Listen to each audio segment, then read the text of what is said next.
Oh, hey everyone, I'm Jesse Rothacker with your COVID Creature Feature. I'm joined today by 2 live reptiles and 2 small mammals. Let me start with my 4th grade mammal. Kenny. And over here is my kindergarten mammal. Viola.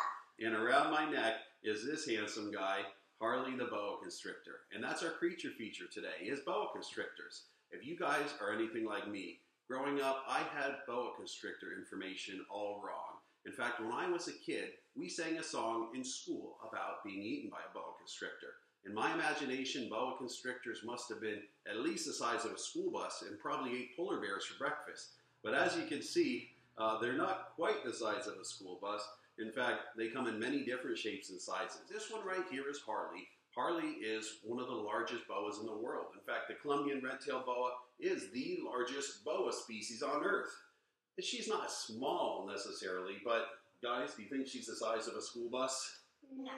No, not anywhere close. In fact, guys, even the biggest boa constrictor in the world is still much smaller than many pigs, many cows, many horses that you might find on a farm right here in Lancaster County, boa. Kenny, could you please show everyone the Amazon tree boa that we rescued from a vacant apartment just a couple months ago? As you can see from the shape of the tree boas, they have a very long and slender and lightweight body type because they live high up in the branches in the Amazon rainforest. Thanks, Kenny. Viola, could you please show everyone the boa constrictor that you're holding in your hands right now? This is a Kenyan sand boa. And hold them nice and close to the camera. So the Kenyan sand boa, as you can see, is not very big, even though he's a boa constrictor. Maybe, Viola, could you tell everyone where exactly does the Kenyan sand boa live? It disappeared. It disappeared? Well, that's silly. Viola, no, please tell everyone, where does the Kenyan sand boa live? It disappears like magic. Viola, your sister sometimes. Viola, reptiles do not magically disappear, hon. I need you to please explain to everyone. Remember, we're doing a serious science program here for the school. Can you explain to everyone where exactly on planet Earth are sand boas from? Dad, they dig underground so fast that it's almost like they disappear like magic.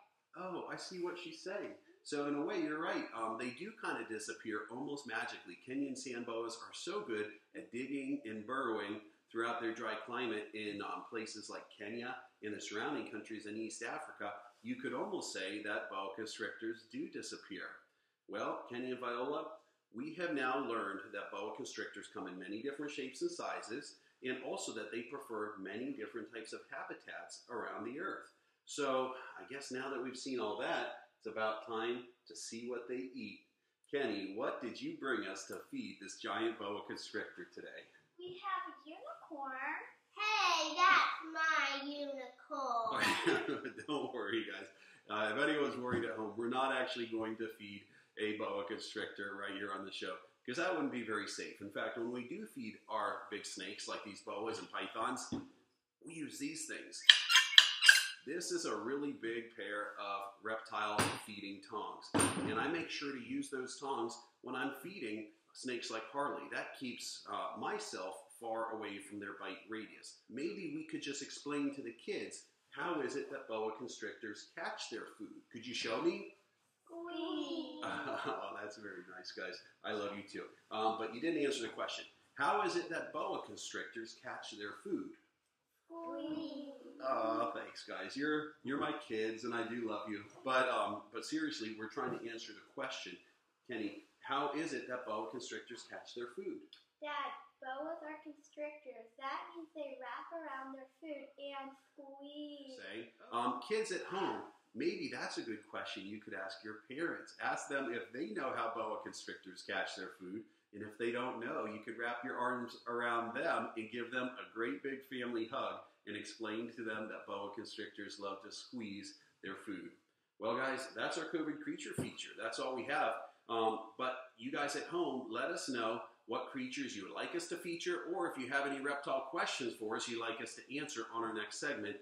And while you're at home, while school is still out, don't forget about our Draw a Snake contest. You can enter our Draw a Snake contest at www.forgottenfriend.org/draw a snake. It's a chance for you guys to draw cool snakes and possibly win some cool prizes. While school is closed, you can share your snakes with us at Forgotten Friend on Facebook or at Reptile Sanctuary on Instagram. Kenny, do you have some entries that we could show everyone from this week? Yeah. We've been getting so many good snake drawings, over 100 snake drawings in the last week. It's been a lot of fun seeing what you guys are creating. Kenny, show us what you have there. PJ with a nice colorful snake. She's in 4th grade. Very nice. And what else do we have? And Nathan in 2nd grade has a nice orange snake. Good job, PJ, and great job, Mason. You guys are doing excellent work. I'm so happy to see everything you guys are sending in. Well, everyone, that's the show that we have for you today. So thanks for giving reptiles a chance. I'm Jesse Rothacker. I'm Viola. I'm Kenny. We will see you guys next time.